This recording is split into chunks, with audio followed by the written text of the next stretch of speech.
dengan nama kelas yang luar biasa. Udah ada kelas 12 Genius. Nah, udah kayaknya Siti nggak usah lama-lama ya, biar mereka langsung memperkenalkan diri. Siti, persilahkan. Halo Kak, selamat pagi. Perkenalkan, saya Puspita Ramadhani dari kelas 12 Genius dan teman saya. Perkenalkan, nama saya Muhammad Husnan dari kelas 12 Genius. Wow, suara yang luar biasa ya. Kayaknya dia sering diajak sleep call, enggak? Nah, lanjut. Sebelumnya Kak, perkenalkan saya dan teman saya dari Duta Pelajar Sulawesi Selatan dan Putra-Putri Kabupaten Pangkep. Dari kegiatan-kegiatannya saya mempelajari dan sering mengunjungi tentang pariwisata. Jadi Kak, untuk kesempatan kali ini sebuah pengalaman yang bisa membuat saya lebih bisa mengetahui tentang Geopark Maros Pangkep lebih banyak dan bisa menjawab pertanyaan-pertanyaan yang langsung dari saya Kak. Oke, luar biasa ya. Dari tadi sih sebenarnya kalau Siti lihat dari awal segmen, kita sebenarnya udah didatangin sama anak-anak yang potensinya luar biasa dan hebat, sama seperti sekarang ini. So, Siti kayaknya masih ada segmen sebentar. Suara Muda kayaknya juga penasaran siapa segmen penutup kita. Jadi langsung saja ya, hari ini kita ngobrol sama Duta Pelajar Sulawesi Selatan dan Putra-Putri Kabupaten Pangkep. Nah, itu dia. So, Siti persilahkan pertanyaannya. Oke Kak, pertanyaan pertama, menurut Kakak pribadi nih? Pribadi ya? Iya. Oke, jadi ini pertanyaan personal ya? Iya Kak. Oke, lanjut. Menurut Kakak, Geopark itu apa sih?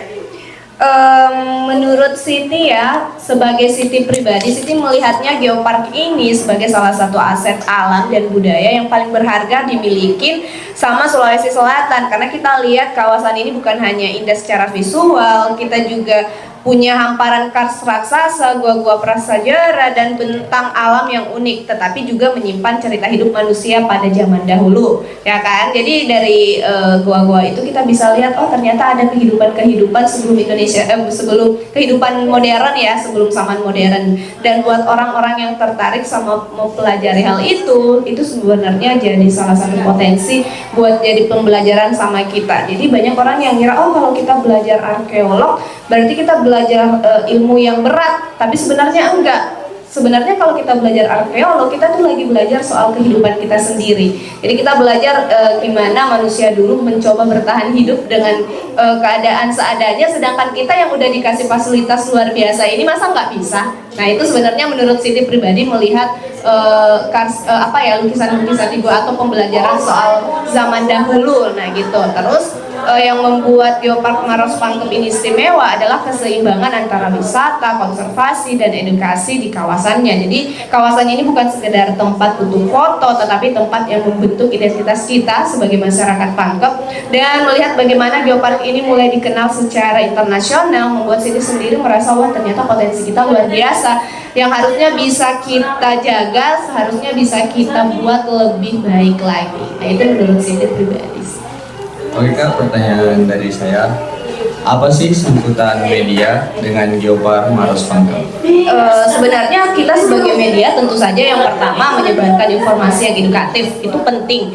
Jadi media itu punya peran bagaimana caranya dia bisa menyampaikan entah itu melalui media sosial, konten kreatif, atau diskusi yang tepat yang bisa membuat banyak orang memahami dari nilai sejarahnya, ilmiahnya, dan konservasinya.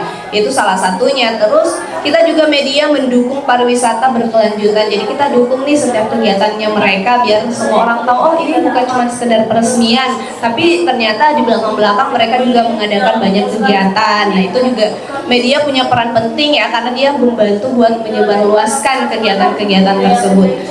Mungkin peran media yang bisa dia lakuin selanjutnya adalah mengajak komunitas buat peduli. Nah, itu biasanya kita liatin nggak cuma dari konten atau konten peliputannya media itu sendiri, tapi kita berusaha mengangkat konten-konten yang bisa bikin komunitas tertarik buat menjelajah Geopark ini. Semoga kedepannya, kembali Siti bilang, semoga kedepannya kita punya punya jangkauan yang lebih luas terhadap Geopark ini, sehingga media bisa mengangkat banyak hal dari banyak sudut pandang mengenai Geopark itu sendiri. Oke, lanjut ke pertanyaan ketiga. Sekarang kita berada di era teknologi digital. Menurut Kakak, Apa peran pemuda dalam mengembangkan pariwisata berkelanjutan di Geopark Maros Pangkep dengan memanfaatkan teknologi digital? Ya, tentu saja kalau kita memanfaatkan teknologi digital, yang pertama melalui penyebarluasannya atau dengan searching, oh ini kalau misalnya kita kunjungi ke leang-leang, ada apa di leang-leang. Kalau misalnya ada satu gambar yang tidak kita pahami melalui media digital, kita bisa langsung Google Lens, ya kan? Langsung Google Lens, langsung cari. Nah itu semua kan sebenarnya membantu kita biar lebih paham. Jangankan mengenai geopark itu sendiri, kadang kalau kita nggak tahu satu slang, ya kan di sosial media pasti kita cari di Google apa arti yota, ya kan? Yang tahu-tahu aja, ya kan? Nah kayak gitu sebenarnya media sosial itu jadi sarana yang benar-benar memudahkan kita buat memahami, buat tahu daerah konservasi Geopark Maros itu sendiri atau gambar-gambar yang mereka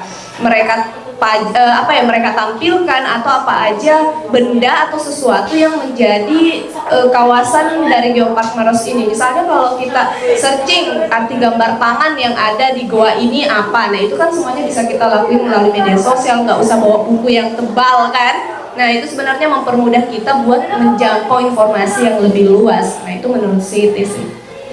Baiklah, pertanyaan terakhir dari saya. Bagaimana dampak jangka panjang yang akan dialami oleh generasi mendatang jika Geopark Maros Pangkep tidak dilestarikan?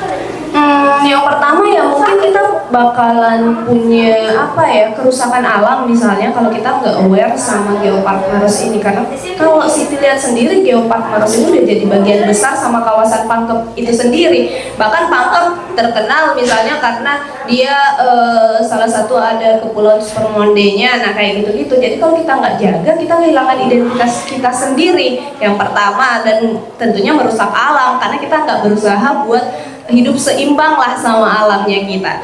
Terus mungkin ya ini bisa menjadi bentuk penurunan kualitas hidup masyarakat. Ini kan kita udah internasional nih.